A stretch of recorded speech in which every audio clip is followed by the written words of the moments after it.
And we're live. Hello and welcome to the 1-year anniversary episode of Hex Therapy Live. I'm here with Nardo1ForTheWin, Hex OG, an all-around super good person. I'm really excited to have you here on the show today. Thanks for having me, Maddie. It's a pleasure. I can't wait to talk about all of the psychology tips that we've talked about over the past year. We'll do a review of those, and we'll ask Nardo1ForTheWin some of his insights into the psychology of being a Hex OG. Here's the intro. Welcome. It's from ALLin of HexTherapy.live. I like Maddie. Maddie tries to make the world a healthier place. He's a mental health professional. He's done research. There's nothing that a human being could do better than try and heal his fellow man.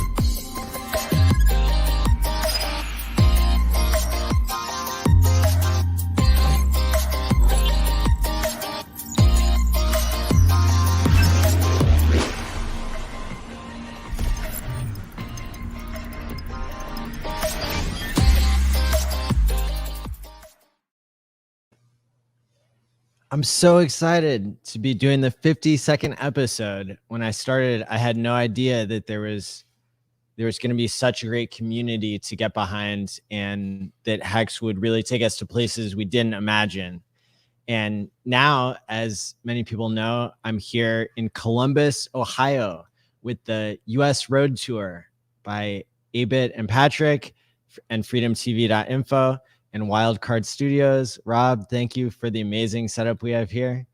And yeah, so we're out here on the road meeting up with Hexicans such as Nardo. And so I'm really excited to have everybody here. I was actually shooting an unboxing video, kind of like Richard does, except it's not Louis Vuitton this time. It is what we've got down here, which are the futuristic shoes from the movie Back to the Future. And since I bought a DeLorean to help symbolize sending money to your future self and paying your future self, I decided to go ahead and get the shoes along with it. And so we got these puppies down here. They had to charge because they laced themselves up. And yeah, so it's wild. Very, very cool accessories here in the future. Yeah, I love those shoes. I want a pair. Awesome. And shout out to everybody in the comments here. Thanks for coming. Crypto King, Graphene, Francia, Joey, Bronco Adventures, Archie, Hexander, everybody else that's joined, Samantha, good to see you. Awesome. So, where to begin? Welcome, Nardo. Thanks for having me, Maddie. It's a pleasure to have you up here in good old backyard of Ohio. This place has been amazing already, and I know that our Hex workshop here in 2 days is going to be really great. We're having a Hex meetup tomorrow. And for now, we're just here getting everything set up and doing the live stream for Hex Therapy Live. So now, can you tell me a little bit about your background in Hex? My background in Hex is just finding a way to win, finding delayed gratification being the obvious better investment for me. I have no short-term mindset at all. Anything for the longevity of the team is what I'm after. So yeah, Hex we like peas and carrots. Well, you're one of the most authentic people I've ever met in the Hex community, which is filled with authentic and altruistic people. And so you definitely win the award in that category, although I know you're not in it for the awards. What is it that gave you the name for standing out among so many good people as being such a good person? I really don't know. I thought actually about asking that to my peers. But really it just out of, I guess, because I thought I was so far behind and I had to build something that nobody has seen as far as breaking all barriers between different companies and trying to get people to work together. So there's no real slow time here and no real slow time. It's we're all making it together. And that's a pretty outlandish thought nowadays. But yeah, I'm able to do it, So when I first came across your story, you were on Twitter posting short 1 to 2 minute videos showing your adventures of helping others. Can you tell me more about what I saw there? Yeah, that was me trying for the first time of just sharing the little things that I do. And that's about it. I never seen it as like anything big. It was just what we all had to do, whether it was buying somebody lunch or helping anybody out in any way, I guess. I think you were helping to renovate a house that had been destroyed by people who were abusing substances. And Correct. You were helping to restore it, I think, without charging anything yourself. Yeah. I was actually, when I first retired, I helped my buddy that were fixing houses and doing the contracting work. And I just thought it was so cool that they were buying the absolute worst houses in my city. I mean, literally that had the drug window cut out of the house. And we made these nice, awesome homes for, tax-paying citizens to live in. And instead of these really ugly properties that bring down a whole entire neighborhood. And I know this for a fact because of each one of these houses that, we went to, the neighbors would come out and tell us, of how thankful they were that somebody wanted to step up and take on that opportunity. And then next thing you know, we saw people walking again. That one house literally stopped people in that neighborhood from, enjoying their neighborhood because they were scared. So it was really neat. I really like doing that a lot. Yeah. And so you've been doing things like that pretty much nonstop, it sounds like. At what point did you find that you could retire? What was your financial situation before Hex took off? Yeah. I tried to stay debt-free as much as I could. One of the biggest things that I saw was everybody was buying a way too big of a house, way too big of anything. So I just did the opposite. I found a little $40,000 house. So like my mortgage is like $291 a month. This gave me so much more room monthly to do investments or to figure out a way to use that money better instead of being house poor. And that gave me the freedom to travel everywhere. And then my big payment that I had was just a nice truck. So hopefully it wouldn't break down or anything like that. And then as Hex grew, so did my mindset. So then I started reaching out to people in the community that were actually doing things and trying to figure out a way if I could help them in any way, shape, or form, because they were the ones doing the work. And I figured just like with efficiencies, I could help them be a better them, period. That's really awesome. And I think, so part of the story, I think, that resonates with me that you've helped to tell is the story of Hex maybe being the underdog, or Hex not being appreciated and given the respect that it deserves. And is that something that you've experienced in your personal life at all? Yeah, correct. I have a lot of Peter McCormick's in my life. With how I went about Hex was just physically onboarding. I had the availability of traveling, and I just went around my region as much as I could just to, talk. But, I do. I wish I could do something to make those individuals, turn a cheek or maybe just look into it. But that's the biggest thing I see is individuals still refuse to look into it. Their egos or people around them are shaping their world for them. And that's just something I've never done. And that's probably why my life's been so difficult, is because I've always went against the grain, like the sword and the stone, maybe I was that kid that could, pull it out, period. Yeah, it's hard to change the way people think, and it's hard to get people to see really what the future holds, when I think the incentives in the world are for people to make crypto projects that are promises, but they don't actually deliver on the principles of cryptocurrency, which is supposed to be decentralized, is supposed to be permissionless, is supposed to be either a store of value, maybe, or a medium of exchange.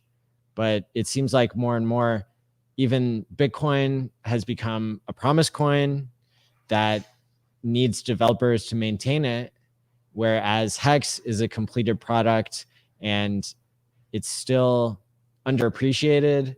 It's still unknown because of the massive amount of gatekeeping that has occurred. And that also helps to prove Hex as something that's different from the rest of the crypto space when it is decorrelated from all of their assets. That's something certain investors are looking for whenever, we could go through all the attributes of what makes Hex the best cryptocurrency.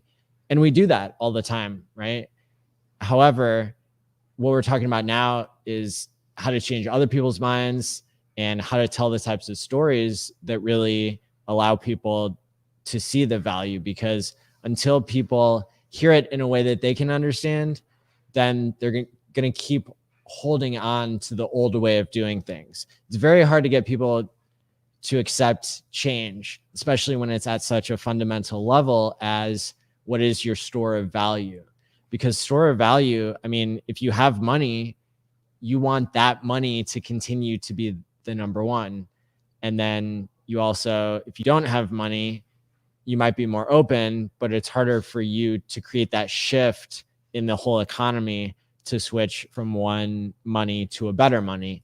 And that's what we've seen with Bitcoin. Bitcoin hasn't onboarded the world, and already it seems to become more centralized, more, if you sign up for a Bitcoin exchange, then you don't hold your own keys.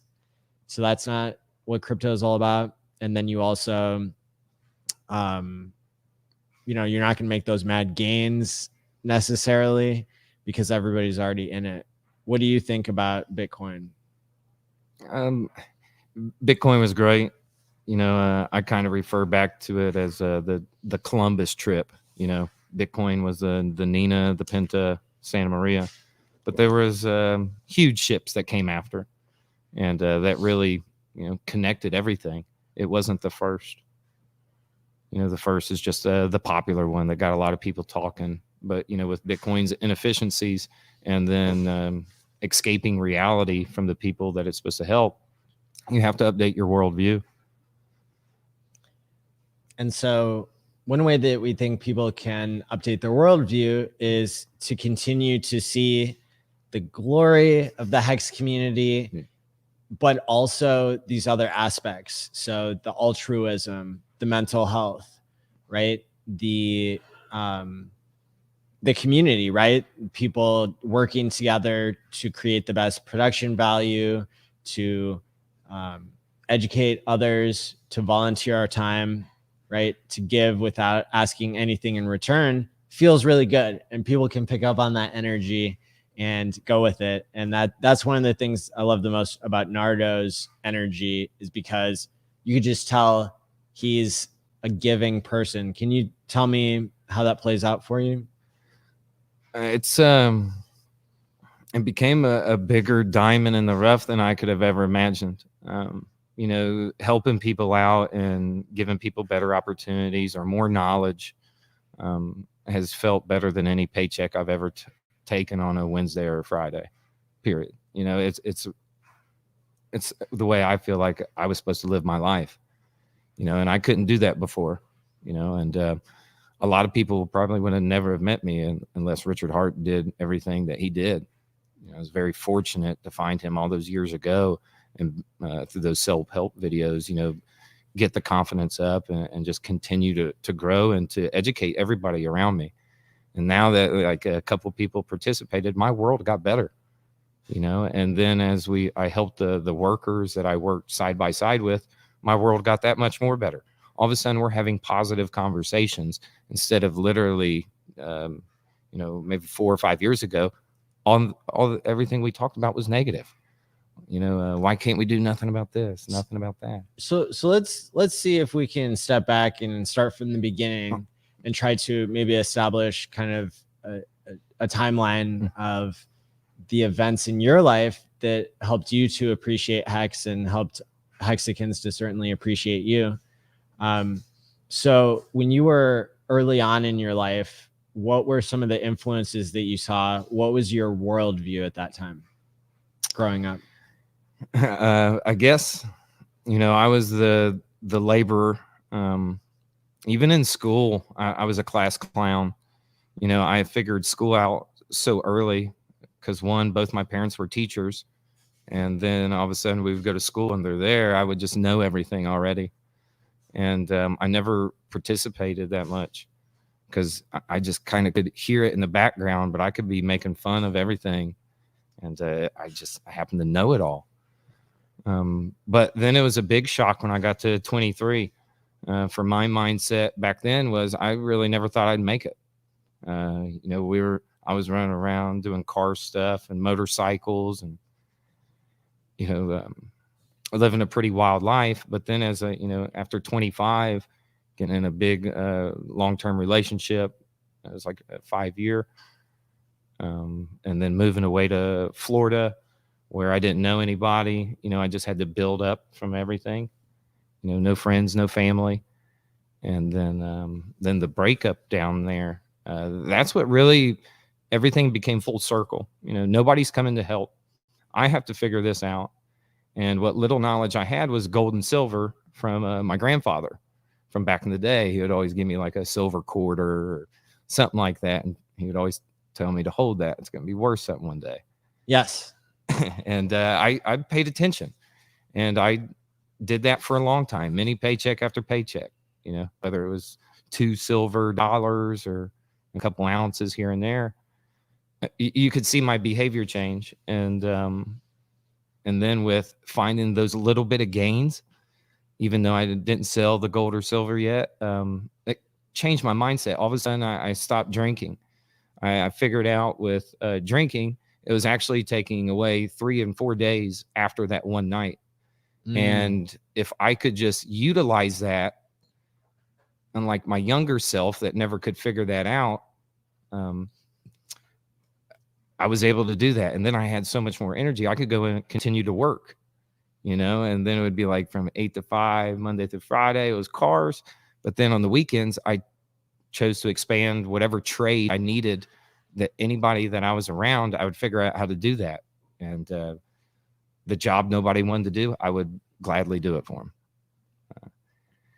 And then that after so that's a big moment to focus on, is when you made the transition from using alcohol, as, I guess, a skill in your life that was not completely effective, right? Because Correct. It was impairing you for multiple days afterwards. And so for you to be able to recognize that is a very big deal, because alcohol makes it so that it's hard to judge your own behavior, right? When your critical thinking is being shut down by alcohol, it's something that's very commonly used, commonly abused. And in some people, it's best when they abstain completely. And so I think that's really cool that you had that effect, which is something that I've pointed out to people, myself working with substance abuse clients. My job as a therapist was to help people quit using substances. And I did that for 11,000 hours. And that taught me a lot about how people having any stability in their life, even in the monetary layer, even in the financial aspect of things, allowed them to sometimes change their behavior for the better and to take better care of themselves, going forward. And so this idea of paying your future self doesn't just apply to saving money. It applies to saving yourself from all these kind of short-term, like highly gratifying activities that people can do that are damaging to health, right? So shout out to you for figuring that out, and for being able to give an example here of how your financial health affected your mental health in terms of not abusing alcohol like you were, right? Yeah, I saved so much time. You know, if you got really hammered, you know, you lost your 3 days of hangover after that. Well, if you're consistent about, you know, not drinking, and over a period of a year, you know, I gained 52 weekends. I was able to beat you, even though you were smarter than me. You had all these things going for you. I was able to step up to the plate and do odd and end jobs and not be hurting like everybody else around me. And it just became a nice wheelhouse or a niche for me. And like I said, anything that nobody else wanted to do, if I heard it 2 or 3 times, I'd learn that trade, and then I'd be there for you the next weekend. And that's another thing, availability, and then showing up. That's something that I've, you know, my grandparents taught me that way back when. It doesn't matter if you're good enough or the biggest person or lift more weights, whatever it is. The person that they want is the person that is dependable, that they don't have to think about, and that's already on the job site. So also changing that mindset. I wanted more time to research stuff. So with no alcohol, I started going to bed early, and then I'd wake up at 4 or so in the morning, and I could get 3 or so hours in of research before I actually went to work. Wow. I didn't hate going to work then, because now I have 2 days. When I got home from work, I get another 2-3 hours. It became like I was doubling my availability to see what was out there, investment wise, or why ain't this gold and silver going up? Yeah. So you educated yourself, and not everybody has the aptitude or the motivation or the circumstance to be able to do that. And so that's really cool. I had a similar story of spending hours per day researching to be able to find Hex and to appreciate it. And so that's really interesting. And now you found Hex much earlier than I did. I got in maybe about 3 months before it launched, started investing my time, understanding what Richard was wanting to build and launch. However, you discovered Richard much sooner. Can you tell me more about what the context was for that? Yeah. I was just on YouTube, like I said, researching, trying to figure out all these different things. And Richard's video came across. And I don't know if it was the interview with Roger Ver that I saw first initially. And I never liked Roger, just because he was forking the Bitcoin Cash stuff. So, but I still entertained and I watched it, and I figured that I can grow from it somehow. You know, what does this guy know that I don't? Because, you know, there for a long time, if you're isolated, your ego gets the best of you and you can't see things. Well, as soon as Richard's video was done, I saw that there was the self-help videos. That I don't know what it was. You know, I've been around a lot of individuals, counselors, motivational speakers, all these things. Nobody connected like I did with him, because literally it was just straight boots on the ground level building blocks. And I ran with it. You know, I am my own best salesman. You know, out of every single job that I do, out of necessity to have nice things for myself. You know, that's why I learned carpentry. That's why I learned roofing. That's why I learned all these different trades that is not my career, because when I would go to hire people, I felt like I could still do it better. You know, why did somebody shortchange me? And then, I didn't hurt so much, because now with a newfound trade, well, there's a little bit more confidence. There's one more thing I can do on the weekend and get another job. It just freed me from myself. You know, it's really neat. That's so awesome. And I'm seeing here in the comments, David is saying he's getting ready to go have dinner with one of the original co-hosts of Hex Therapy Live. Shout out to you, Joe Hexotic. Nice. Much love, brother. I appreciate you guys. And everybody who's come on the channel. Funding Jim, thank you so much for the $100 super chat. Awesome to see Nardo on the stream. Great background story. I definitely agree.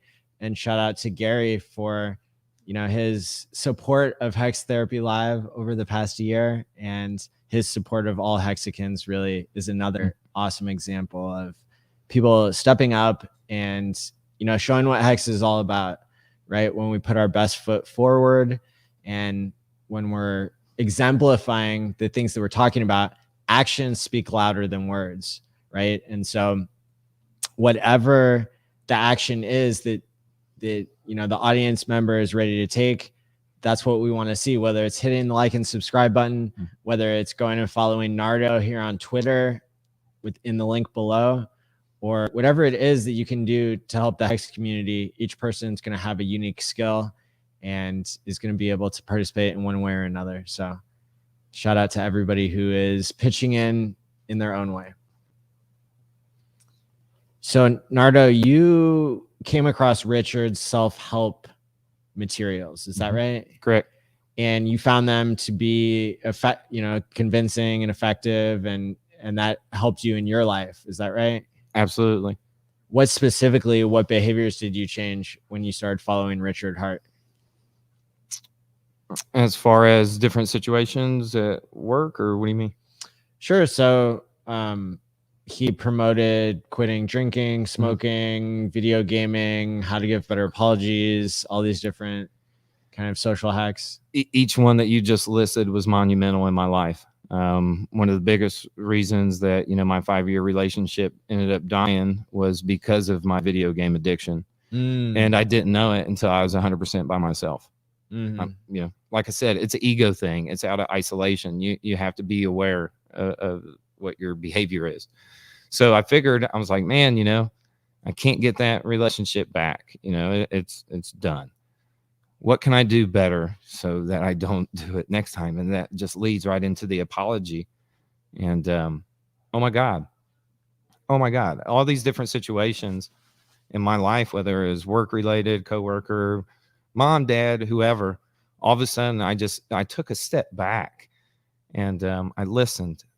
And I tried to do the best thing for all of us in the situation. So, like, I'm a pretty selfless individual most of the time, just because I had nothing. And those videos are they're golden. Even over these last 4 or 5 years, you know, I'll go back and listen to the self-help videos all over again because maybe I missed something, or like I said, it's really good material. And if it helps me, I have no, it's going to help you, man. And so did your experience with Richard's self-help materials changing your life and helping you in important ways? Did that help you believe in Hex more in the early days? Yeah, 100%. It was something that, you know, even when I would try to onboard new people, I told them to watch the self-help videos first. Do not just watch a Richard Hart live stream video. You don't have the IQ level to really just grasp it of what's happening. And a couple of my buddies did, and you can see that with them. You know, the residual effects after the time of watching these videos, you see that everybody's happier. You know, different situations come up and you actually have a holster, you know, of ammunition to be able to combat it, whatever it's happening, you know, whether it's a son that got sick or a daughter that gets hurt. Hey, man, I understand it. Hey, just get here tomorrow, you know, no big deal. Before I wouldn't be like that. You know, I would be complaining like, man, I don't have kids, you know, why do I have to do their work, you know, and make up that time for them? You know, so being able to free that negative mindset that I had, oh man, that's powerful stuff. Yeah, it's super powerful. I kind of get choked up trying to talk about it because of how big it feels inside, and I just don't have the verbiage or the knowledge to even speak on it. You know, you got to be around me for a long time, and I just slowly drop diamonds all over the place. It's true. I've seen it. So really, Hex Therapy is a little bit more than a year old. Of course, it's multiple years old because Richard Hart, you know, he's the person who started doing the self-help movement within crypto, basically. And whether people found him because they were looking for self-help, because they were looking for crypto, or something in between, that's one thing that helped me kind of get to the right place or kind of see everything line up. And it's been interesting, especially because as I've promoted the idea of Hex being good for people's mental health, it's shocking to me that Richard has said that he didn't design Hex to be good for people's mental health, that it's an emergent property, which makes it a lot more exciting to me, I think, and something that really is kind of a puzzle that's still coming together. Yeah. I would encourage everybody to look in the links below and read the article that I wrote over a year ago now about this idea of exactly how Hex is good for mental health, and giving an example of, you know, some people in the community who have had their lives saved because of Hex, allowing them to be more long-term thinking and less suicidal, right? And then to get the community that they need, the mutual support groups, the sobriety, whatever it is. I mean, it sounds weird to say, oh yeah, this cryptocurrency helps save somebody's life, right? But at the same time, you know, we're not going to deny it. We're not going to try to hide it. When something allows people to think more long-term, the consequences of that are really great. The consequences of that improve people's mental health. And I think the reason why mental health has slipped so much over the years is because of more government printing, which incentivizes people to borrow from their future self instead of paying your future self. And when you have things to look forward to that are not debts, that are not, you know, being a slave to like a time clock, right? Then you become somebody who owns time, who owns your own time, who can move economic resources because you're being paid more to be more long-term thinking. So the Hex as a system, I believe, is good for mental health. I believe that we will be able to build onto Hex. I'm not talking about shitcoins. I'm talking about using actual Hex to not only do time locks, but to do behavior locks. So an example of that, you know, comes from psychology research. The most effective psychological intervention is not talk therapy. It's contingency management, which is paying people to change their behavior. We do this all the time with work. People work even though they normally wouldn't be motivated to do the task at hand, but they work in order to earn money, in order to survive and have a life of comfort or luxury or whatever the world is providing at that time, whatever amount of abundance has been created by peace and prosperity and technology.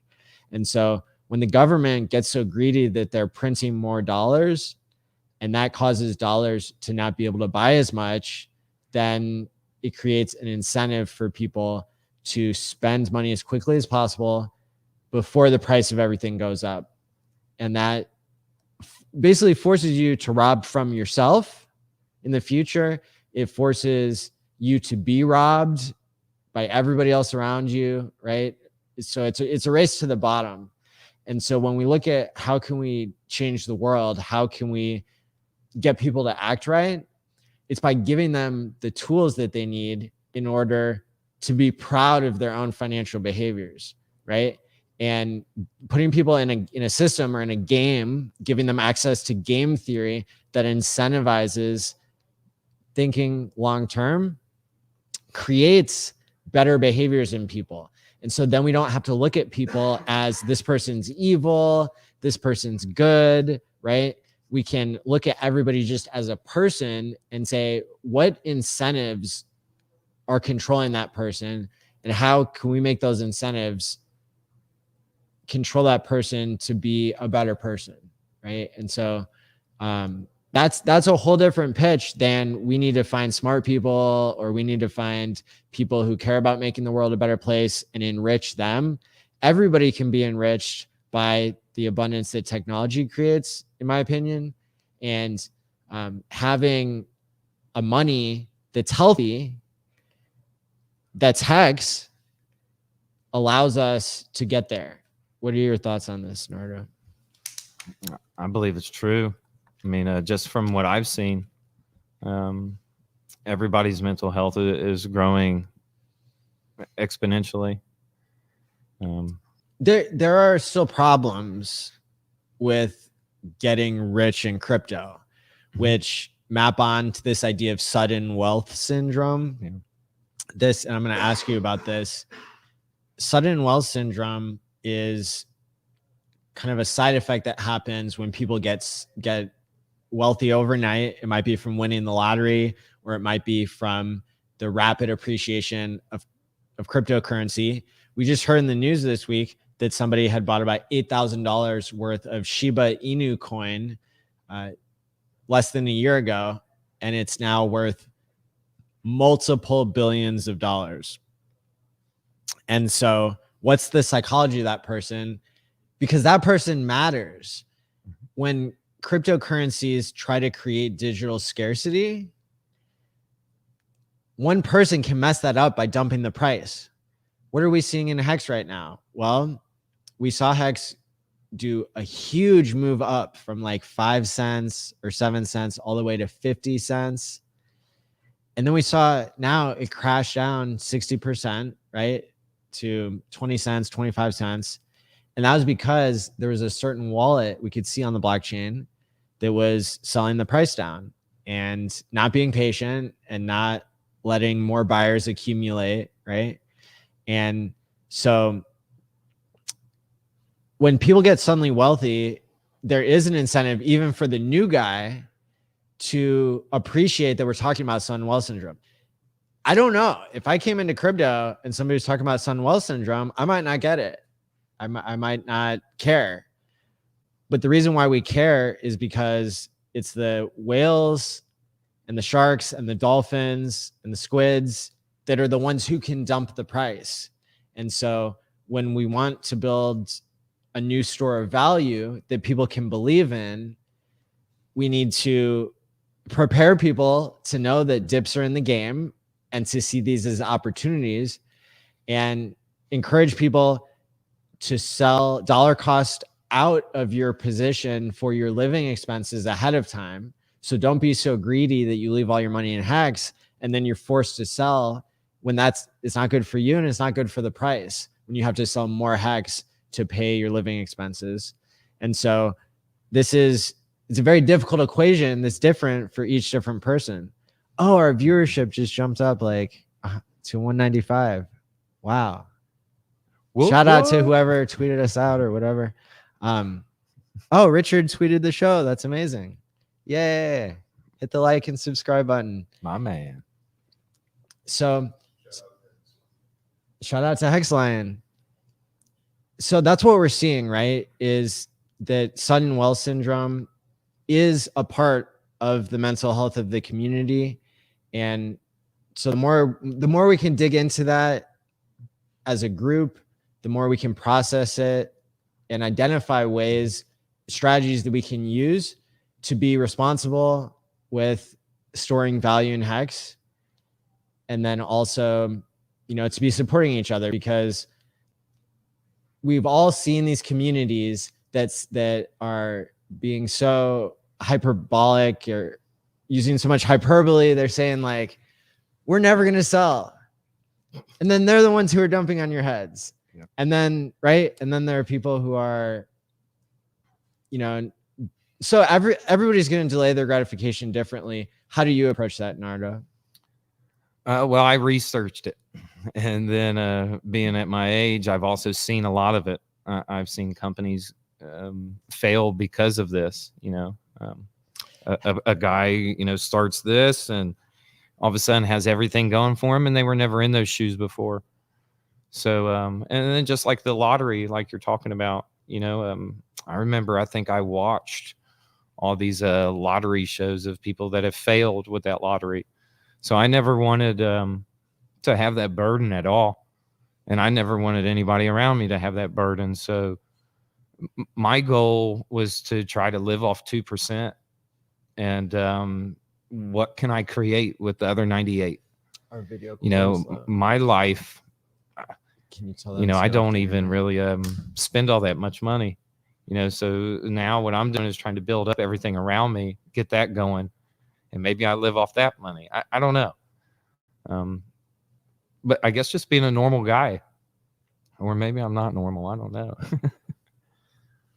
Well, yeah, I think you are definitely very normal, and that you set a good example. I try to do the same, right? And so when you're looking at mad gains, that doesn't mean you have to be impulsive with your purchasing. And so for me, I've practiced and continue to practice, right? Like finding the right balance for myself. Because when I was trying to accumulate in Hex, we talked about it earlier today. It feels weird to eat out because I chose to not eat out for a year or two to save money to put into crypto. And so now even just eating out a modest meal feels somewhat like a luxury. And for me, I need to kind of balance that because I don't want to lose touch with who I am. And there's something that happens whenever people get more well-known or they get rich, right? Rich or famous, something called imposter syndrome. Have you heard of this? Faintly. Okay. You got an example? Yeah. So imposter syndrome is like, we have all these cameras set up and it makes us feel like we're a really big deal. But then part of us is like, you know, not sure of that, or we're feeling uncomfortable or guilty, right? Yeah. And it's the same thing. Some people in academia can feel that way when they've reached such a high level. And then it's almost a way that you doubt yourself. It's a way that you kind of, I think it's a sign that you've been disconnected and you're not grounded anymore. And so what I usually recommend for people who are experiencing, I mean, if it sounds like you've experienced imposter syndrome, then you know exactly what I'm talking about. If you haven't, then just, you know, put this into your memory bank for use at a later time, you know, like, anyway, so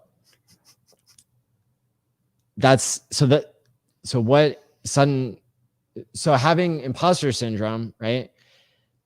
The way to treat that is by keeping yourself grounded. So what I do is I keep up with my long-term friendships.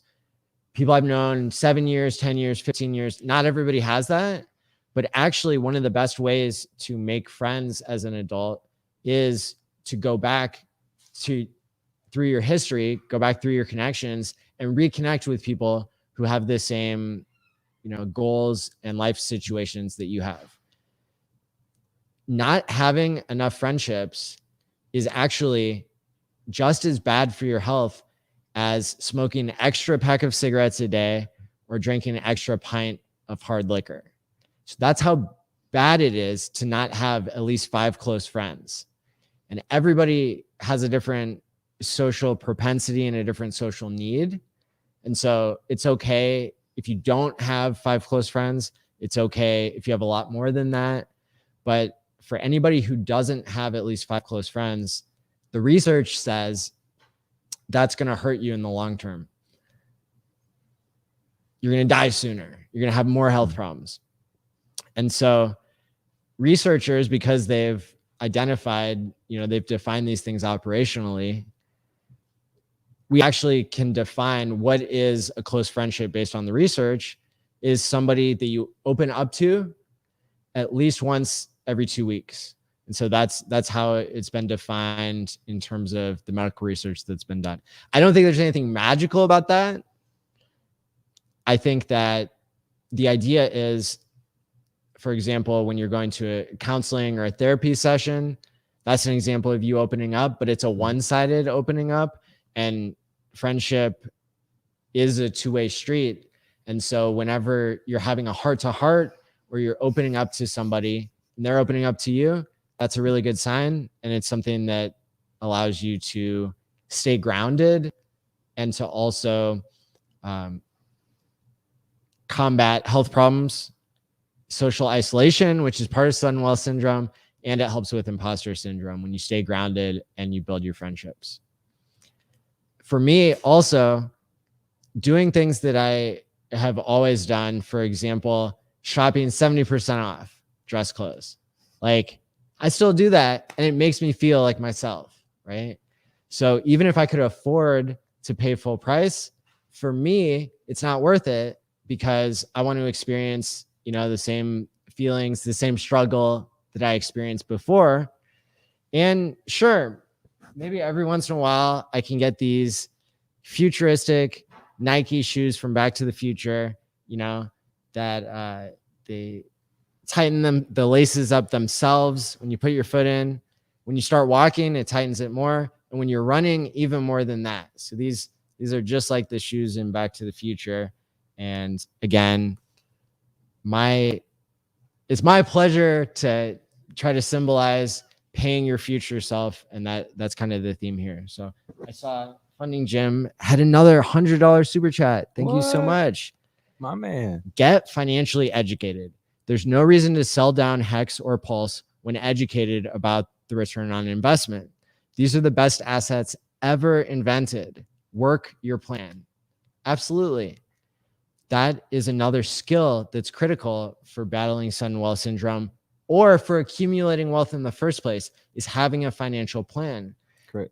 And Hex allows us to do this in a way that hasn't existed before, in terms of being able to see the future market supply by going to hex.vision and planning your stakes around when other people are exiting. And I think it's really interesting that people can still do their own research, and they can look up the addresses that are selling the most Hex.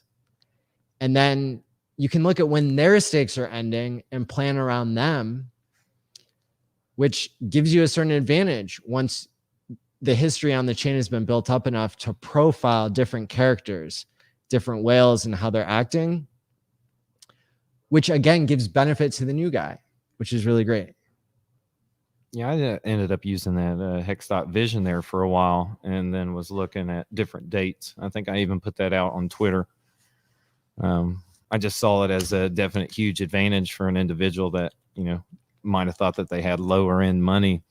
But if you do something nobody else does, having the knowledge to go to Hex.vision, seeing where these stakes are coming out at, it made me feel good about what I did.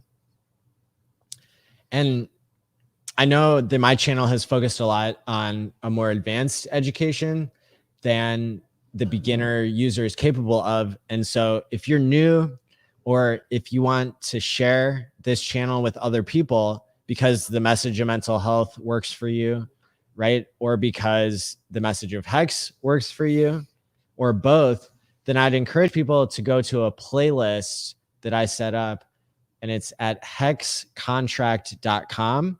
And it takes you through some introductory videos that allow people to understand what Hex is in 3 different videos that each are 3 minutes each. And so that gives somebody, in the span of 10 minutes, 3 explanations that fully cover everything from Hex to T-shares. That was another thing that I did, was utilizing my time better all those years ago. I stopped watching movies. And in those 2-hour-long movies, I could learn 4 different trades at 30 minutes apiece. And a lot of people call me, all kinds of names for that. But just because I don't know the certain trends of movies going on, I know so much more, and I never would have had that education if I didn't know that time was imperative. I have to figure this out now. Me too. I stopped watching movies, and I only watch educational content on YouTube now. Let me see. So shout out to everybody who has listened to my message and taken action when it comes to something called Omega 369. Now, the reason why I shill Omega 369 is because in my work as a mental health therapist, I found that this made the biggest difference in people being able to change their own behavior. They say, if you want to feed a man for a day, give him a fish. If you want to feed him for a lifetime, teach him how to fish. And so me teaching people what the benefits are of Omega 369 really has been inspirational to me as the person who's even just spreading the message. Omega 3 changed my life, and I think it can change yours as well. It's supposed to be in the food that we eat.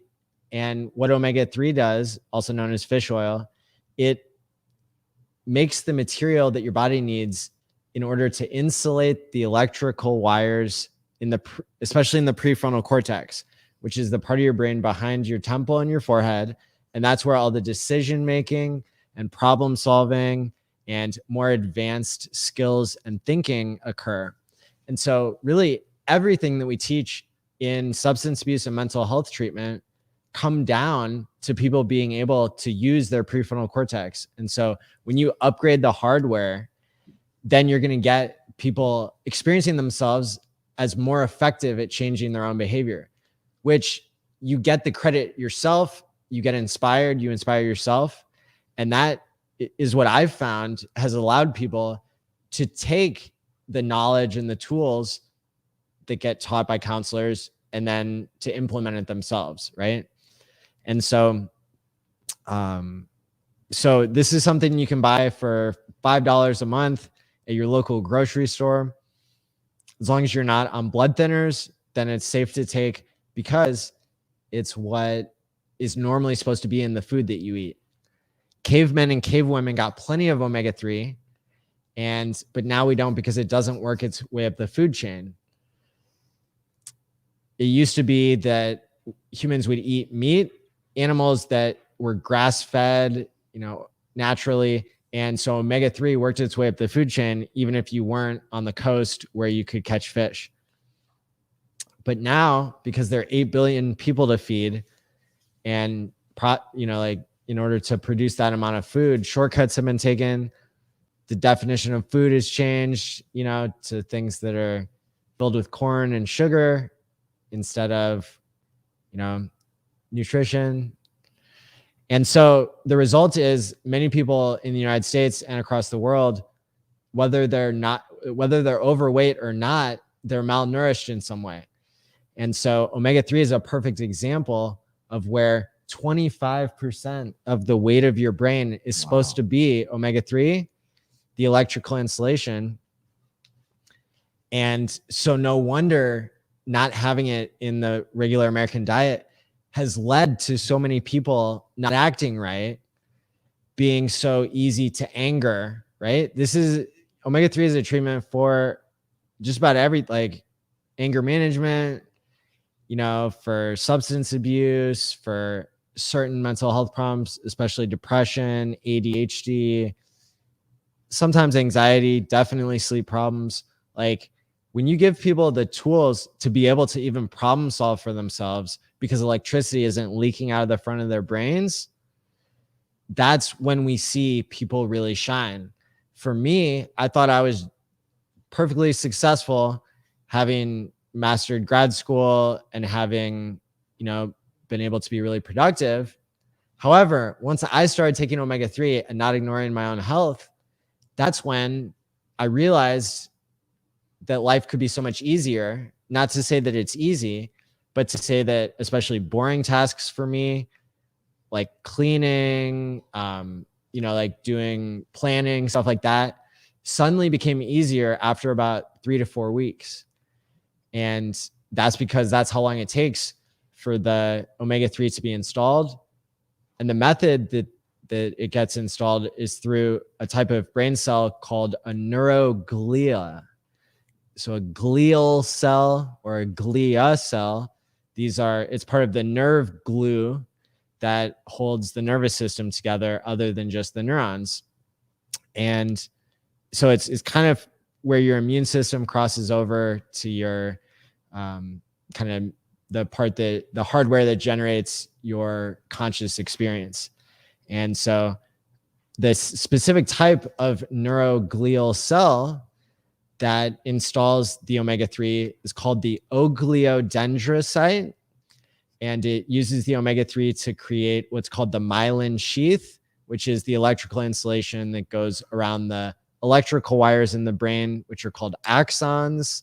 And those go between the neurons that light up and fire with electrical activity whenever you're thinking anything or doing anything. And so we could see, even from a cellular basis, why this is so important. And yet only 15% of US adults are getting the right amount of omega-3 or are supplementing. So maybe a third of people are getting the right amount of omega-3 naturally, because you can get it from eating certain types of fish.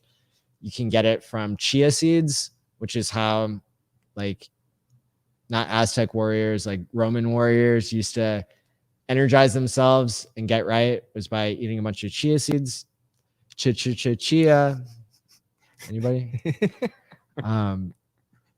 So as you could tell, I've given this pitch before, right? And I've tried to refine it. The number one thing that I've seen people say when they start taking omega-3 is that they're able to think more clearly, even after just 1 week for some people. For most, it might take 2 to 4 weeks, but you're going to notice the difference. It's not like a vitamin where it's like patting myself on the back, like, I know I'm doing the right thing, but you can't mentally tell the difference. This is so important that when you do it, you'll notice the difference in many, many cases. Two of the most inspiring examples I've seen are, there were 2 people that I worked with that went from essentially being homeless to getting straight A's in college. And that didn't happen until they started taking omega-3. And so it's this kind of incredible growth that I see in people that makes me want to spread this message to everybody. And if there are people in your life who are stuck on some aspect of mental health, substance abuse, anger problems, right? Then I would recommend, start cooking for them, put some chia seeds in there, or get them some omega-3, because some people are willing to take a daily supplement more than they're willing to even talk to a counselor or to problem solve. But once you upgrade the hardware and take your brain from an iPhone 1 to an iPhone 10, now you're going to be able to really make a difference in your own life and start to change your behavior in other ways. So it makes me really happy to hear. Oh, and by the way, this is somebody who's been on a YouTube show, Had Pro, like April with like Hodl on it. She's an OG Hexagon, and I saw her in a stream the other day. She did an awesome job. She's actually, I think she was early to Bitcoin and had a really inspiring, interesting story. So shout out to you. I'm so glad that you are taking omega-3, and I know that there are a number of other people out here in the community who have started taking it. I would encourage you all at home to give it a try. You're going to take 1,000, or not medical, financial, or other advice. What I took was 1,000 milligrams of omega-3 per day with food for the first week, and then 2,000 milligrams a day after that. And again, if you're on a blood thinner, then check with your doctor. But this is supposed to be in food already, so you can get it not from a supplement, but by just eating more fish, or there's vegetarian options. So, Nardo, have you ever taken omega-3? I have. Really? I have, and it was after I believe you had recommended it maybe a year or so ago. Oh, awesome. Did you notice any difference? I noticed a difference 3 hours later. So that was how malnourished I was with my own diet, running around, whether it was gas station or fast food, whatever it was, I was just always moving. There was no days off for me. My neurophysiological analysis, psychosocial behavioral analysis, is that maybe the omega-3 reduced your inflammation, and that's what made you feel better 4 hours later. And then in order to install the actual, the electrical insulation, that would have taken maybe a few days. But I'm glad you brought that up, because I have heard that from many people, that they do get the benefit of omega-3 the same day.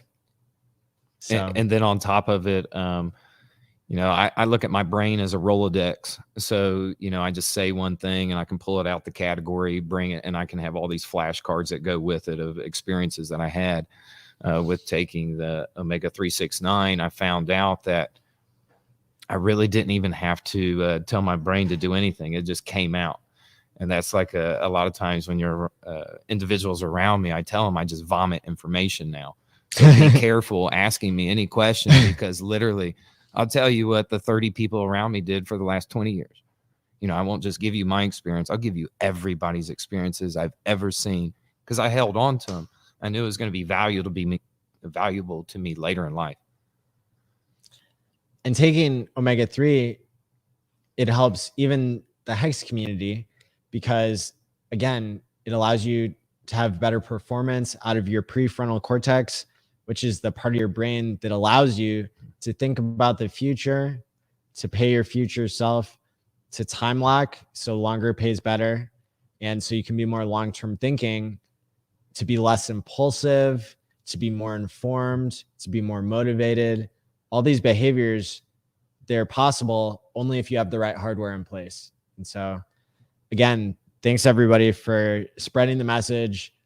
I certainly, this is part of the reason I'm streaming, even about Hex, is to try to show omega-3 so that we can change the world to be a place that is more long-term thinking, that in which people do use their prefrontal cortex to think more about how their behaviors impact others and how to make the world a better place, right? So Hex does that. It has this emergent effect, and so does omega-3. So that's why they go together. And, you know, that's what's in it for me.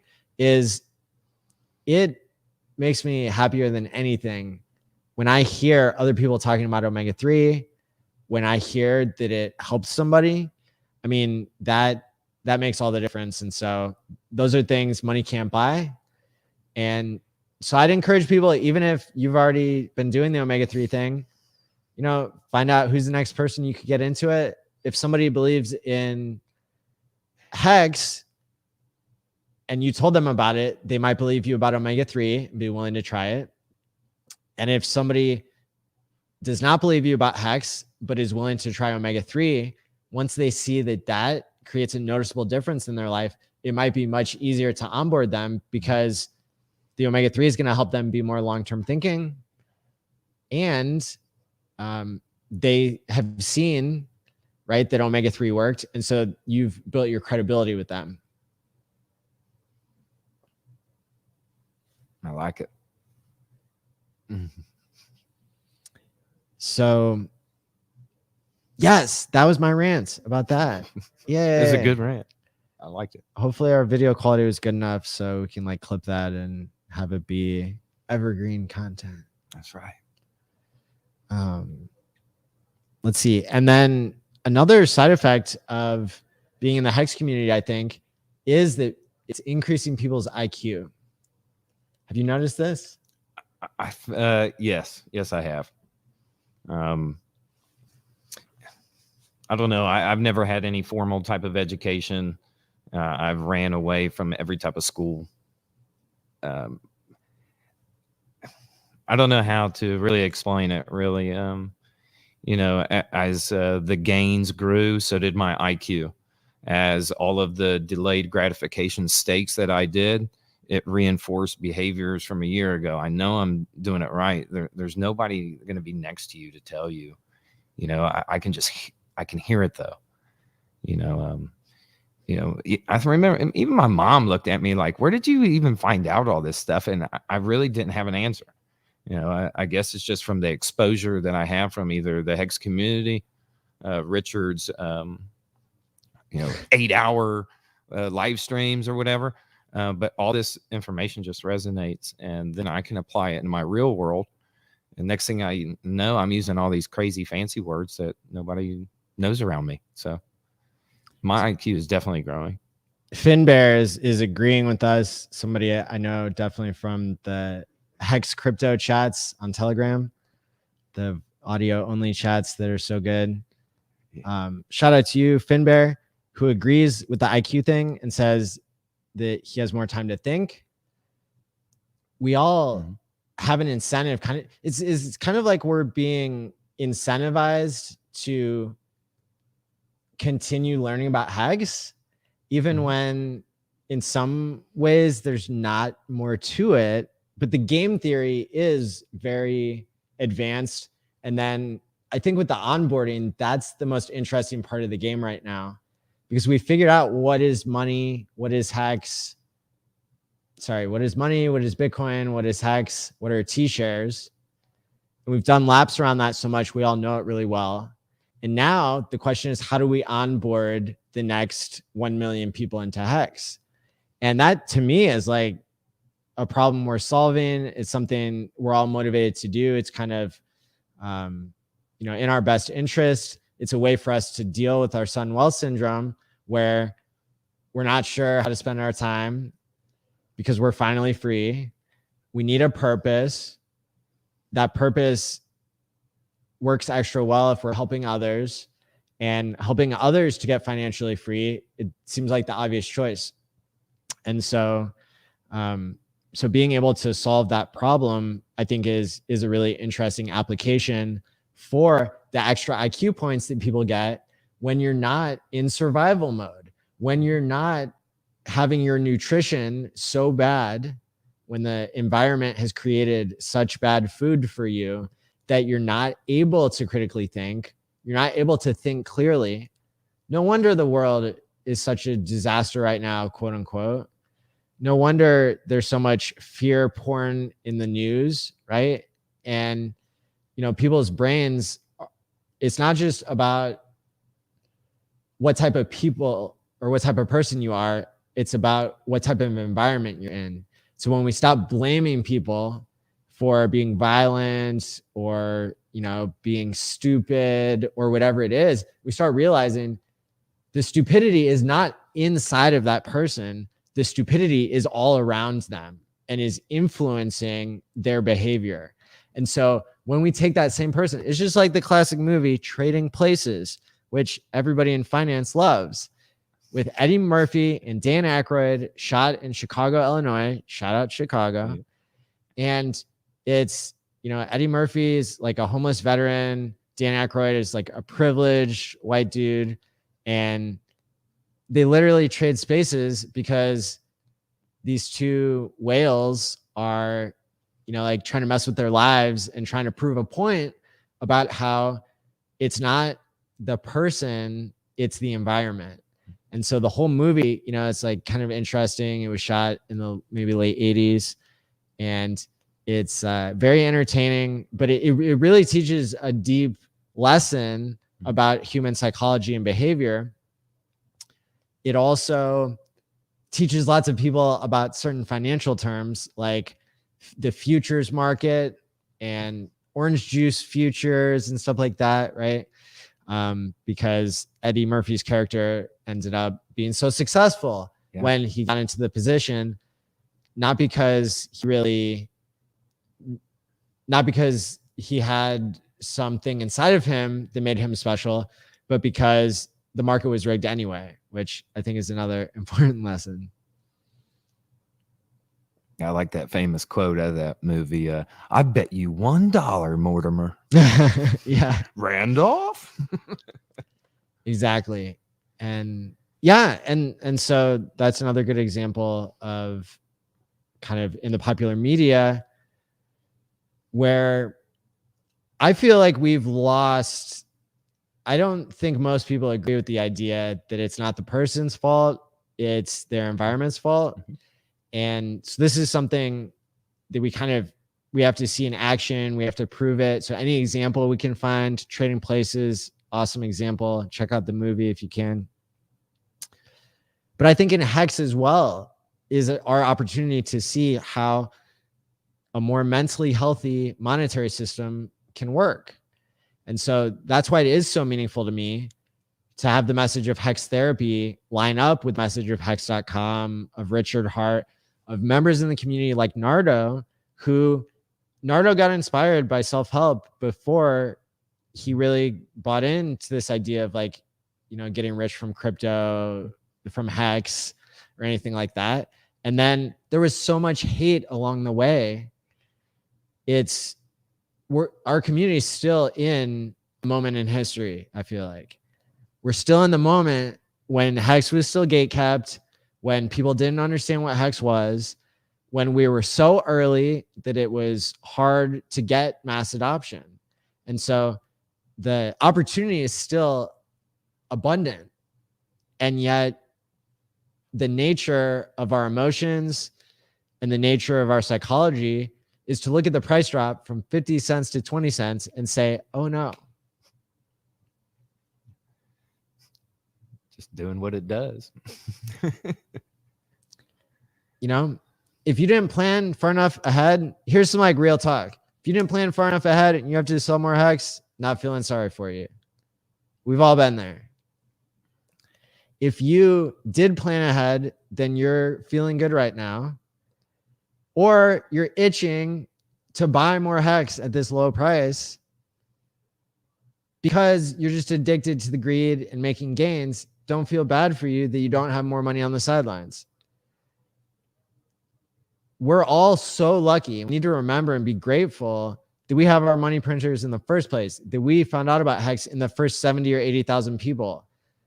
Because really, I think it will continue to be something that's life-changing for a lot of people. And so having this attitude of gratitude, staying humble, staying grounded, building all these therapy skills, it starts with omega-3, but it doesn't end there, because that's where your journey can begin, with critical thinking, with learning about how maybe if we don't blame people, then that's going to allow them to change their behavior for the better anyway, instead of misattributing their behavior and then blaming them and not coming up with a real solution. The solution is having a healthier money. The solution is paying your future self. The solution is, you know, people demonstrating and setting examples like Nardo does, where he gives freely. Tell us a little bit about some of the donations that you've made or some of the things that you've done for mental health in your local community. Yeah, I saw over the years my friends and people I went to school with serving the community, and I reached out to them after I had moved back, and I just said, you know, you guys are awesome. You know, you helped a lot of my friends, and then also we lost a lot of my friends I went to school with through alcohol and drugs and addiction. I'm sorry for your loss. And it's every week, it's every month, it still hasn't stopped. That's the problem that I face. And it also becomes employee retention. You know, I knew these individuals, and I thought, like, you know, why can't I motivate them in some type of way and get them to come work with me? Like, I just never understood that. So that's really common for people to feel guilty that you can't help other people, and that's not your fault, right? Yeah, it's definitely not. I was there. You know, I said what I said. You know, we split ways. You know, I have my choices, they have theirs. But I wanted to continue helping a different way. Instead of me physically going out there and doing it, the people that are already doing it, I wanted to help them. I wanted them to be better. So I reached out to a couple of the rehab facilities, and I found one really good one. And they actually do need help because they don't get state funding because they have like a religious foundation to their rehabs. And a couple of my friends work there, you know, and I went to school with these people, and I want them to win too. And so I talked to the leader of it, Quentin Moss, and we kind of figured out a charitable donation trust that, you know, if anybody wants to help anything that I'm doing, you know, donate to that guy. This guy is boots on the ground in my town, and, you know, helping people everywhere. And then even regionally, it goes so much bigger with their company. I believe it is a nationwide thing. So, you know, you can even look to try to help in your town. And that was just something small that I could do now. And, you know, bump and run, you know, what's next? What didn't work well with this? And I'm going to utilize that here in another couple years to figure out a more efficient way of doing this. And hopefully get a lot of their funding through, like, instead of wasting it on housing or renting, you know, if maybe I could build those facilities, and then they can utilize 100% of their money, you know, and really help the individuals. And that would be really neat, for myself. It'd be an awesome thing to give back to. I've watched all my community leaders and all these different towns I've lived in do similar things.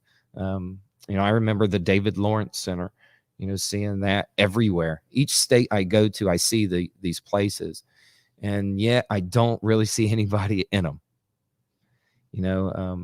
I wanted to create maybe a place that, people are there and they own that community. They rock it, Yeah. The substance abuse, treatment, like process in America is broken. Like I worked in that field most recently, and it was a daily struggle, because I was okay with, I'm one of these weird people who can handle people telling me their trauma. It's not going to hurt me. I've trained for this, right? And so it wasn't even the human tragedy. It wasn't the imperfect success rate, right? It wasn't even the job itself that made it so hard to help people. It was the paperwork, and it was the insurance companies intentionally creating gridlock because they earn more when the medical system is inefficient. And so that's why the price of things never goes down in medicine, and why, look, what I'm doing here today, I could have charged thousands of dollars for just helping 100 people, and that could have taken a whole year. Like, being able to reach people on YouTube is free and makes way more sense than, now there's always going to be situations where you need to give therapy directly to people. But my whole goal here with this show is to throw in some skills and build an audience who appreciates that, because we do need mental health to be viral. We do need mental health to be free. We do need mental health to be popular, right? And when insurance companies and when governments and everybody in between is so focused on being a middleman for that they don't let technological innovation come through, that the government isn't putting up posters about omega-3, tells me a lot, right? And so the more that we can take action ourselves, right? That is what can solve certain things in the world, is by not waiting for the tragedy of the commons, not waiting for somebody else to do the right thing, not always knowing what the right thing to do is, but taking steps like Nardo and myself have done to just start somewhere. And so it really pumps me up to see so many examples. And when I heard Nardo was donating to mental health and substance abuse facilities in his local neighborhood, it totally warms my heart. That's just the kind of guy he is. We've got a link in the description below to a Facebook charity that he supports in his local community, in case anybody wants to reach out to that place or to do your own thing. And for a lot of people, you might just be labeling one of your stakes, right? Once Pulse comes out, if you don't have a lot of money right now and you're watching this, it might be your dream someday to donate to mental health, or maybe you just share the knowledge about omega-3, or you take care of yourself first and then worry about helping others, right? So there's so many ways that we can see kind of, what stage people are at.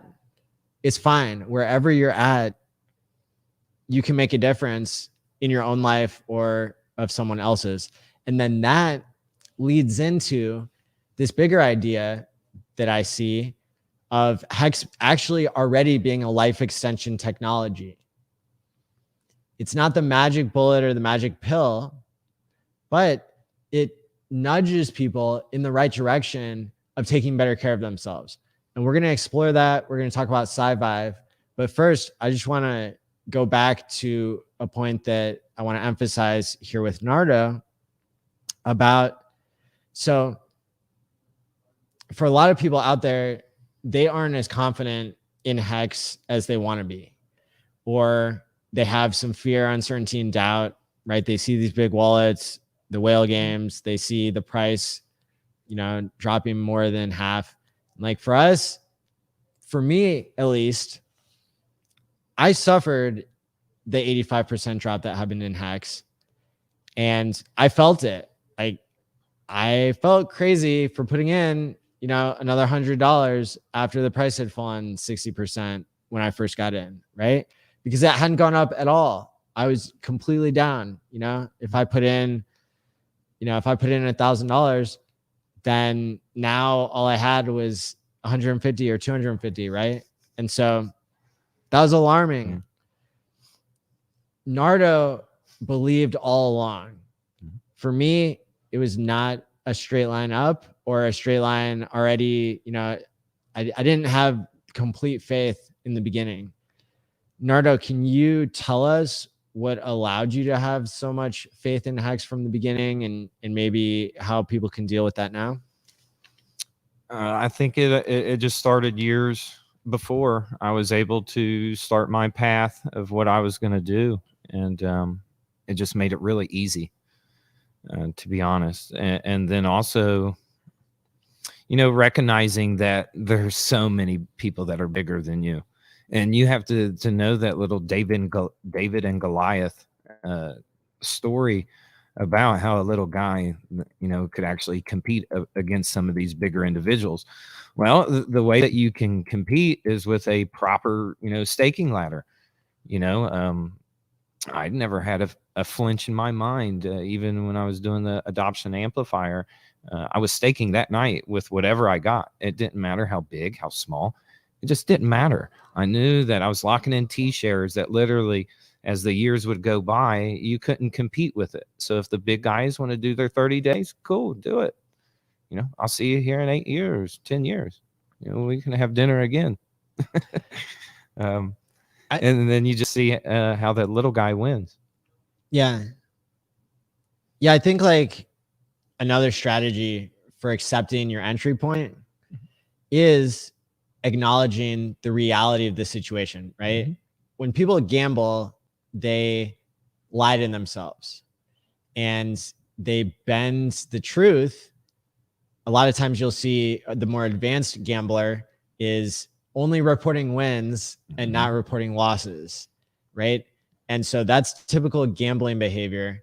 But there's a whole process that happens before somebody gets to that point where you're bargaining with yourself, where you're ignoring certain things and focusing on others. And that's part of our emotional brain, is to focus on the wins and not the losses. Otherwise, we'd be so depressed, or we wouldn't be able to get that escape that we feel whenever, you're pressing that button, gambling away, like feeling the loss of control. Maybe for some people, for other people, it's an escape. For other people, it's a rush, right? It's a dopamine hit. Whatever it is, that motivates that type of mentality, we can see that too when you're lying to yourself about even your entry point. So let's say, you buy Hex, it doesn't matter what the price is, and then Hex dips 50%. Now you can tell yourself, oh, I could have gotten twice as much if I only bought the bottom. It's not possible for everybody to buy the bottom and to sell the top, because then it wouldn't be the bottom or it wouldn't be the top. Richard says every raindrop doesn't think he's the storm, right? And I really like that quote. It's so when it comes to like being real with yourself, what part of what you have to acknowledge is that I did the best with the knowledge that I had at the time. If I wanted to risk the price of Hex doing another double before I got in, then I could have waited. I could have bought the dip. But that's not what I did, because I didn't have the skills back then to do that, is what you have to be telling yourself. You have to be real with like where you are. If you want to take that risk of the price leaving you behind, you're welcome to do that. But because you bought in, that's not what you thought was going to happen. And it's okay to be wrong in the short term, because it's time in the market that pays, not timing the market. Timing the market brings you into a gambling psychology, causes you to bargain with yourself and lie to yourself about your actual capabilities. You are not able to predict other people's buying and selling behavior. There are some cool tools that make people feel like they're doing a better job with investing. But at the end of the day, even those don't tell you everything you need to know, because they're based on what's happened in the past. They're based on these different technical indicators and patterns, when really it's the future that matters, and whether they're going to be more buyers than sellers, and whether people are going to be incentivized to use this as a store of value or use it as a gambling mechanism, or everything in between, right? And so anytime that you see somebody selling a lot, you're going to have mixed emotions about it, no matter what your plan is, no matter what your touch is with reality, right? But when we can remind ourselves, instead of having our brains shut down in fear, when we can prepare ourselves and say, I know dips are in the game. I know I'm not going to get the all-time lowest price or sell the all-time highest price. And then you start accepting the reality of the situation. And then you start using the strategies that are going to fit with your realistic perception of the world. So dollar cost averaging in, dollar cost averaging out. Or some math says in some situations, going all in the beginning, if you believe in something, if that's what you're going to do anyway, that's the better entry. So it depends on the asset and it depends on you. But what I recommend people doing is what I did. And you could practice the emotional skills that you want to see in yourself. So for me, what that meant when I was early in Hex was that I was buying when the price went down only. I was waiting to buy when the price went down, and I was waiting, and I sold a little bit when the price went up, to practice that behavior of not experiencing too much greed.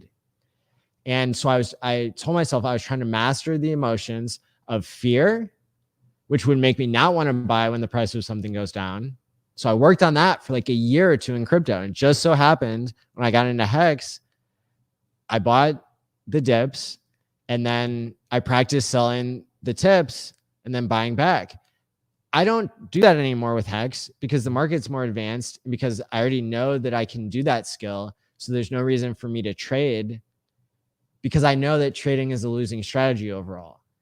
But how could I have lost even if the price had left me behind? Because I was practicing what I wanted to practice, which was buying low and selling high. And again, you'll notice the way that I did that was I started with just buying low, because I came from this mentality in Bitcoin where it was, hodl and then keep hodling and don't sell during your accumulation phase. And so those are options that I would recommend for people in order to combat, especially that fear mentality, is when you wait for a dip, then you're happy to see it. When you are honest with yourself that you're still in your accumulation phase, then maybe you're going to thank somebody who's selling because you bought in at 30 cents instead of 50 cents, or because that was your most recent buy.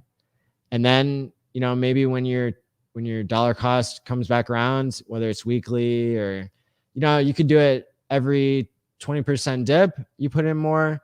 Every week or every month, you put in more. These are all options that people can figure out. But again, to have that mentality of not gambling, being honest with yourself, having a strategy, sticking to it, or practicing that. What are your thoughts, Nardo? I agree 100%. I know with everything that I was doing, I was just so long-term minded anyway, because we needed time to grow. And then I also needed time to grow as well. And, oh man, I just had a brain fart. Yeah, you know all this, and these are things that aren't relevant to everybody, because some people are not in the accumulation phase anymore, right? And then to those people as well, right? You might still have to fight the urge to trade, and there's no one right thing for everybody. If you're feeling impatient today and you want to give your money to people who are more patient, or at least risk that, maybe 60% of the time you're getting left behind, right? Maybe 30% of the time you're getting left behind. Well, that means 3 trades where then you get left behind. The game is going to get more and more advanced and complex, probably as the market develops and as price discovery occurs. And some people will be better than others at making a profit in the short term. But remember, every day that you're playing around with buying and selling Hex, you're missing out on more compound interest that others in the system are getting. And so people who are playing these short-term games, they get the spotlight. Like, that's what people are seeing. But when we also see, let's take the wallet, for example, that was dumping most recently that people have looked into, right? That person staked out for 10 years, 10 million Hex, I believe. It's the D01 or something wallet. That person is going to get a taste of what that's like to delay gratification. They're going to see how the system works. And either they're going to appreciate it and do the job that they're meant to do in Hex, which is to make Hex more scarce by buying it and time locking it for longer periods of time, or that person is going to sell something that is paying a yield in a negative yield environment and that has better game theory than Bitcoin. So we can see what they're doing. We can see that they're trading for other coins here and there to some extent, not too much, but that's the wallet that is now fully staked and sold. And so now we have a 2.5 or 3.5 month period where that person's going to wait. And then we're going to see maybe they've been educated by one of these streams. Maybe the market, tanks with their altcoins and now they're ready to appreciate Hex better. Or maybe they are going to dump on the market, in 2.5 months and create a better buying opportunity for so many people who are then going to have the same experience I did, where they got to buy a dip and then they get even more power going forward just by chance. It was luck that I was able to buy a dip and then not get left behind. And so when we acknowledge that part of it, then it's easier for us to do better and to really judge ourselves and judge each other in a more fair and realistic and positive way.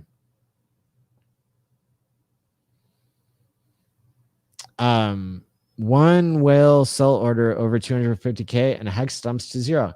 That's not true because there's $10 or $20 million of liquidity on USDC. And we can see that at uniswap.org. And so that's not true.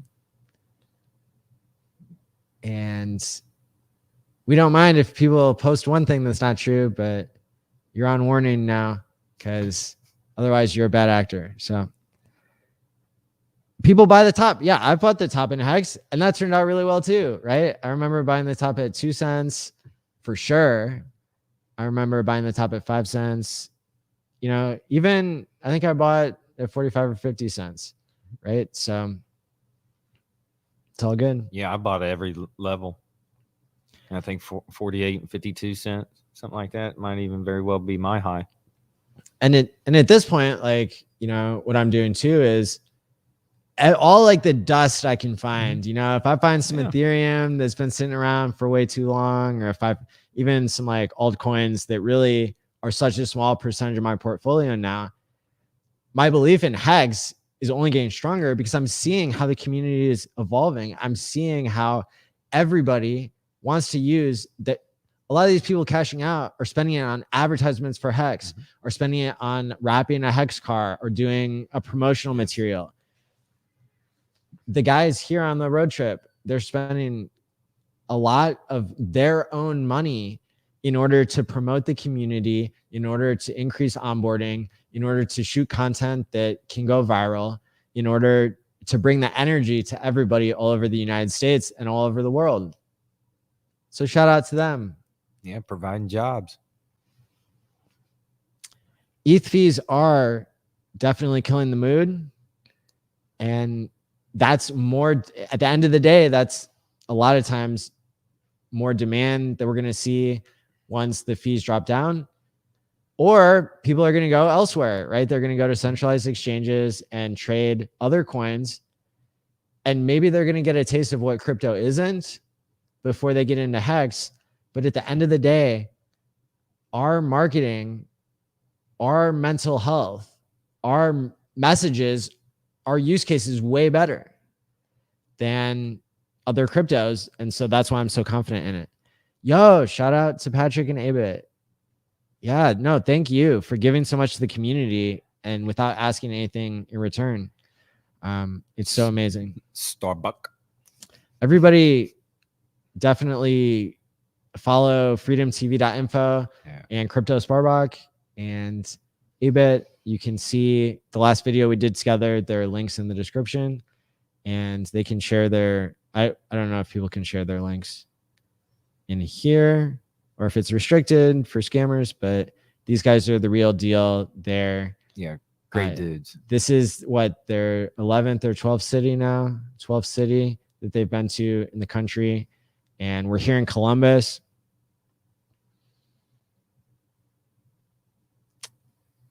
Doing our thing. Yeah. So Abit is saying Maddie and Nardo live streaming in our Airbnb. How amazing is that? Love you guys. Thanks for being part of the Hex community. Our pleasure, man. Thank you for being here for us and everybody else. It's been a blast. I was saying earlier today when we were having our breakfast or lunch or whatever it was the four of us sitting around the table, Nardo, Abit, Patrick, and myself. Like, our conversations, I felt like, were better than what the documentary footage has been so far. Like, and not to shit on that at all. Like, I'm just saying, like, the energy of people being together, the OGs who are we're all problem solving how to bring the next million people into Hex. And for me, that means bringing the next million people closer to their own mental health or to a more positive outcome for their financial environment that, again, helps people to act right and to build more long-term visions for the world. The next workshop is in Columbus, November 6th. It's free and everybody's invited. Bring your friends and family. Get on Facebook and type "my friends who live in Columbus, Ohio," and it will show you who you can message to come out and meet us, to see the Hex DeLorean, which allows you to send Hex to your future self at hex.com. Great Scott. Great Scott. And yeah, you know, like, whatever it is that's going to attract your tribe to pick up on the vibe of the Hex tour, we appreciate that. And again, the schedule and the address and everything, in order to RSVP, go to FreedomTV.info.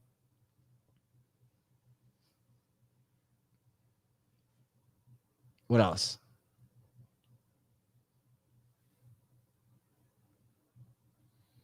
I wish for my new onboards, they understood the emotions of large ships, but in time they will if they understand their future self. I think it can go either way with people. I think that some people get scared off. Some people do sell when the price dips, they move on to something else, right? And a lot of times, just people being unlucky or people buying into the next thing that's going to dump is really what wrecks people. And so for me, I know it really helps to emphasize the point, hey, by the way, this can drop a lot. But then that hurts your marketing pitch, which is why I'm going to be doing special shows and asking for people's help to create a new onboarding tool that I think will deal with these individual differences in people's skill level and in what they need to hear, what their marketing message is going to be in order to onboard them. Because when we talk to people in real life, I'm watching your body language, I'm reading your facial expressions, and I'm choosing what to say based on your individual understanding. And so for us to be able to broadcast a marketing message, the people that we're going to reach, we're always going to only interest a small percentage of those people. And that's okay if you're trying to filter out people to get your target audience. For this channel, it's people who have a long attention span, who are so excited about Hex, they're willing to listen for a long time, and incentivize the people producing the content to come up with really awesome new angles, to keep bringing more information that's relevant. Quant Gang, Hex Therapy, Hex Conference. These are all ways that OGs and new people can get more advanced information, right? But in terms of the basics, we all have to remember that if we want the price to go up and we want to feel good about ourselves, then onboarding people in an honest way, an effective way, that's going to help everybody. So that's why I want to make a tool that will be basically allowing people to choose their own path into what information they're going to need to encounter in order to be onboarded in a way that prepares them, right? So if we ask somebody, what if the price goes down? How would you feel about that ahead of time? You know, like, that would allow us to educate that group of people who have self-identified as being at risk for fear, uncertainty, and doubt, for selling a bottom. So when we start to look at onboarding to Hex, when we start to look at building the next million people in our community, sure, we could put like pretty women, right? Like, and we could attract men who are in crypto to buy more Hex, right? But that's not as honest of a marketing strategy as trying to find what's going to motivate people to be educated. What is the individualized, you know, like pitch? And I hate to call it a pitch, but it's really the education that person needs. People are so bombarded with advertising. People are so starved for time and attention that if we don't match up exactly where somebody's at, then we're going to be wasting their time. We're going to be wasting ours as well. And so anyway, that's kind of like, I hate to do teasers, but it really deserves its own show for me to explain what my idea is that we can build today to onboard people and make sure that they have the tools they need, because these dips aren't going to be as bad if people are educated ahead of time. And if we don't keep playing these games where in order to get your attention, you know, like now the price, you know, we have to wait until the price drops to educate people about price drops. It seems a little bit backwards. So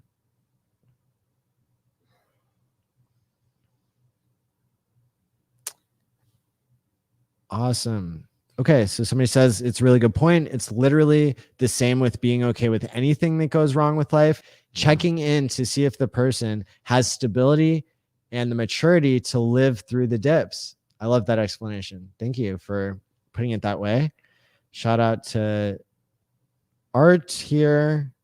V1. Apparently market value is saying is at a discount or something, or at a higher price of 32 cents.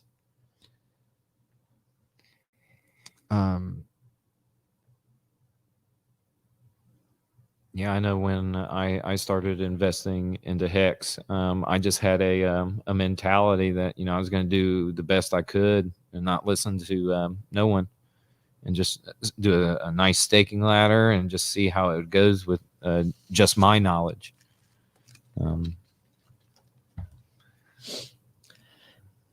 You know, just buy for an entire year. That way you don't have to worry about any type of pricing, any type of gas fees. It is what it is.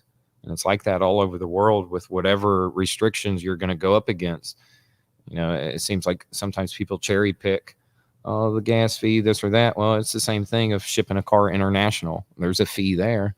Well, ain't nobody picking on those guys. Yeah. You got to pay to play. You know, I often tell the story of how when I bought my first ETH, which I subsequently like forgot about, but I bought it on the Economist article talking about the DAO, I didn't put money in the DAO because I didn't know how, but it got me to buy a $12.50 whole Ethereum,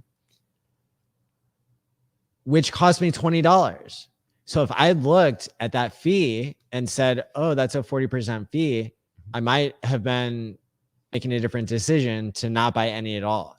But with that ETH, if I remember my encryption, my encryption password that unencrypts the private key that I have, then that's worth like $4,000 now, right? Nice. So if I hadn't accepted the fee, I would have missed out. Now that doesn't make high fees okay. It doesn't make Pulse Chain any less relevant. Yo, have you seen the bling? Silver. It's got Hex on one side. It's got Pulse on the other. Pulse Chain is going to solve so many things. Right now, it does sometimes feel like a fool's errand to onboard people because the fees are so high. However, this is a building period. This is where we're still traveling around the United States. Staker app is still paying like $100 to create a smart wallet for somebody and only charging them $10 or $0. Like there's major investment going on with time, with money, with planning. There are lots of things that I've invested in that I haven't released yet because the time wasn't right. Whether it's a cameo video or whether it's more marketing, things to hand out, like it's all happening right now. History is being made. And in the short term, it does look like a mess. It does look not ideal. But just imagine how much opportunity there is if it's so hard right now for people to buy Hex. The fees were high back when Hex was a penny or two.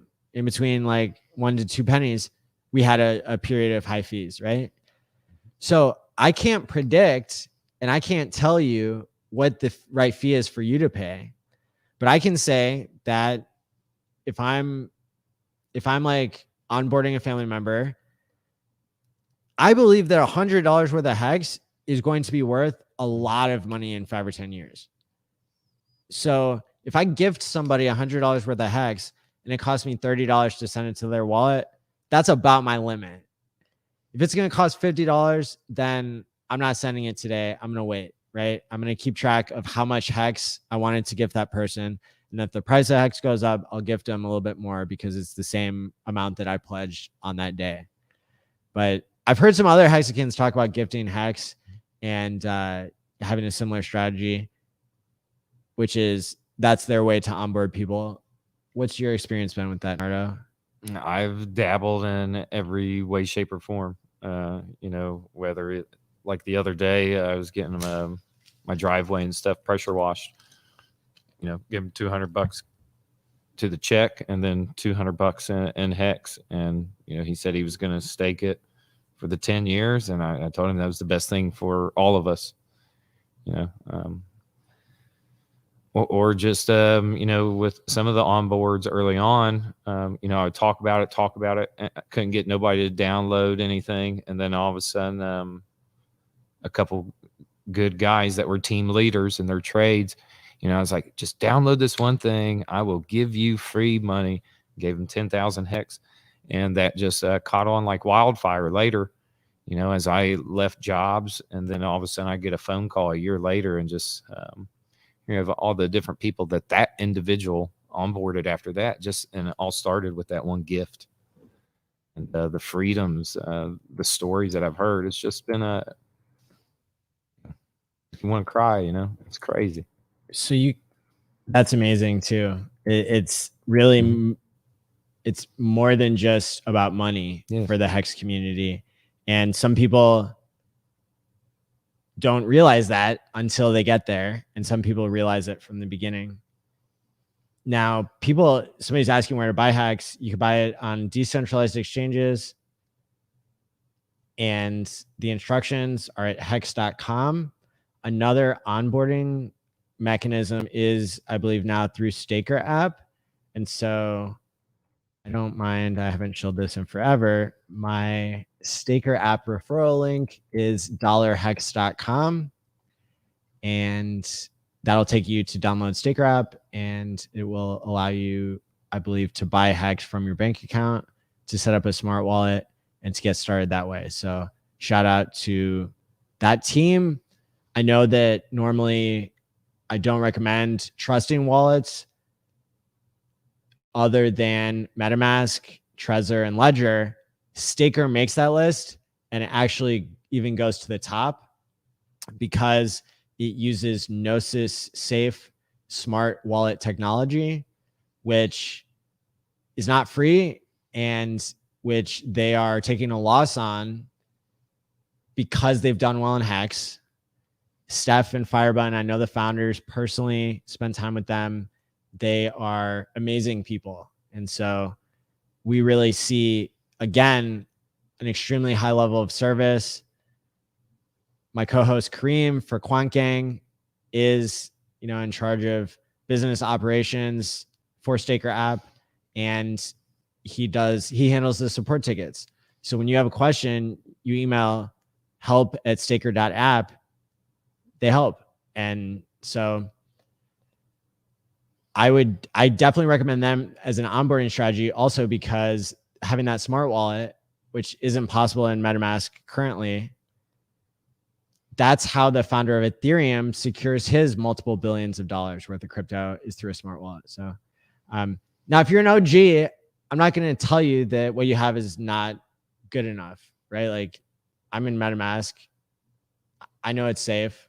But the question is how to onboard people. Another tool I made is tshare.app, and that walks you through. It looks to see, it's a website. Don't go to so you can go to tshare.io or tshare.app, and it's going to look and see if you have MetaMask. If you don't, it'll take you to download the website or to download the app. And then it loads the website inside of your MetaMask and allows you to buy ETH with a credit card or with a debit card to your bank account, or with Apple Pay in some cases. And it all pops up inside of MetaMask. And so you're always secure. And then it pops up to be able to buy Hex on Uniswap just within the app. And so we designed it to try to require no time from you to be onboarding people other than sending them the link. So drop that in here as well. With that being said, we're coming up on the 2-hour mark. What else, Nardo, do you have to share with us today? Man, we still got the rest of the road tour to go. So any of these cities that you guys, live in, make sure you stop out. Just, network. Yeah. Networking has been a big deal for me. Being a collision technician, I've never networked anything. And then seeing what these individuals are doing with their networking over these last couple of years, I can tell you that, just shaking somebody's hand and, anything that you can do to be in, in that FaceTime, this is gold. It's so, oh my God, you have to do this. Because this is where you're going to get all your connections. You're going to find different, roadblocks, and you're going to get better results, networking and just hearing people's life experiences with whatever that you're doing, And then, we also have the Vegas meetup in March. So, HexConference.com. Everybody go buy your ticket now so that we can be able to rent the facilities. Nardo was present. That's another thing we can talk about. Nardo was present at the first Hex conference, which was online January 6th through 9th of this year. And you gave a speech. It was awesome. You did a great job. So you have the bragging rights. Like, you were there in the beginning. Did that online conference, was that helpful? What did you think of it? That was the first, public speaking that I've really did besides anything I've posted on Twitter. it was really neat, I guess, being there with the suit. I wanted to represent. So people can still see that on this channel to go back and watch the entire 4-day conference, which was like 6 to 8 hours each day. And it's filled with tons of compact knowledge, really, that covers all the different areas that are relevant in Hex: game theory, staking strategies, how to buy, what the basics are, who to know in the community. It's a really awesome way to go back and to see where Hex was almost a year ago now. And then Nardo, you were also present at the first mass Hex meetup that I hosted in Las Vegas.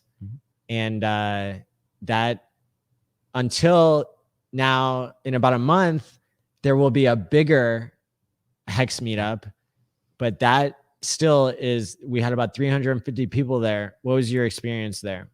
Oh, it was, you know, I had so many different things. You know, I'm not a one-sided individual. So, you know, I brought my parents with me. You know, I'm a dork like that. And, you know, they've been retired for so long and fixed budget and all that. I wanted to give them something that, you know, if any one of their investments went, I would want to go with them. So, you know, I'm planting seeds with, you know, my parents. You know, if they ever do right, hopefully they'll take me on vacation. But then also the other friends I've met over Twitter, you know, we've, you know, just made small talk and just became friends over time. And that was the first time a lot of us met up with each other. So, you know, to take away the names or the computer screen and be all face to face with everybody was just such an awesome experience. And then like my first clubbing experience too, you know, I had never done that before. You know, I was the worker, you know, I don't do that stuff, but you know, now I do. And the enjoyment I got of it was just something that you can't buy. You know, literally, I probably never danced since like 10th grade. And then all of a sudden, when we were at the marquee and all that, I danced the entire time. You know, I forced myself to be, you know, a decent dancer. And then just meeting up at all the different, the itinerary to go to all these different places was just, it was really neat. And then bumping into somebody that you know.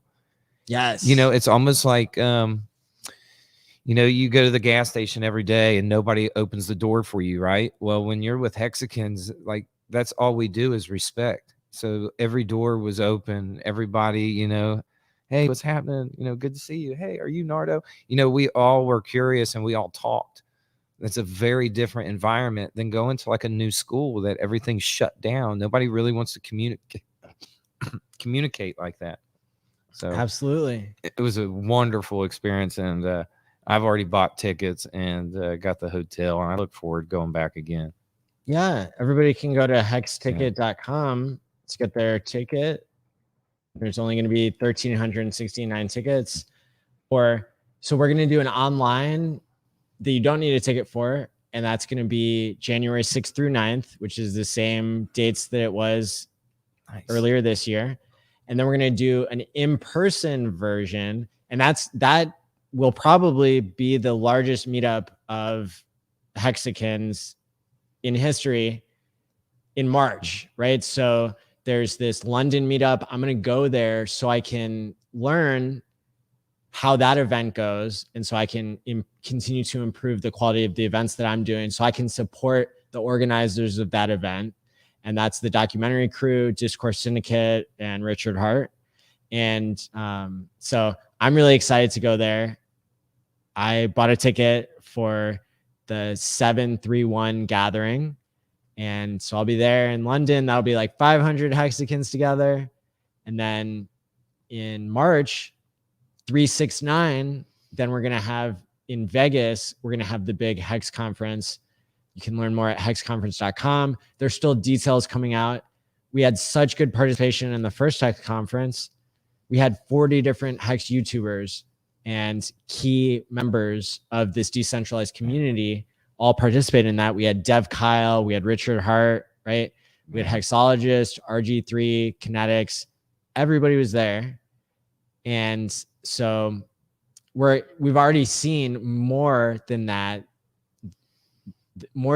group of people already have committed to doing the online conference this year, to doing the in-person conference. And so definitely get a ticket now. It helps us to fund even getting the contracts right, so that we can have the facilities that we need. And so go ahead and check that out. Get your ticket now if you haven't. And thanks everybody for being such an awesome community. We're right at the 2-hour mark, so we're going to call it. This has been a successful year of Hex Therapy. So thank you all so much for watching. Hit the like and subscribe button. Even if the video quality hasn't been the greatest, we're going to keep bringing you content consistently, and we're going to keep upping our production quality and make sure everything is great for you. I'm going to keep teaching you the skills that I hope are helpful to you in order to be more successful financially, but especially to be better in terms of your mental health and the mental health that you create for others in your life. So thank you again, Nardo, for being on the show. It's been an honor for you to come on this 1-year anniversary. Thank you so much. Thanks for having me, man. Pleasure's all mine. And with that being said, thanks to everybody else, and stake wisely, my friends. Peace out. It's from Maddie ALLin of HexTherapy.live. I like Maddie. Maddie tries to make the world a healthier place. He's a mental health professional. He's done research. There's nothing that a human being could do better than try and heal his fellow man.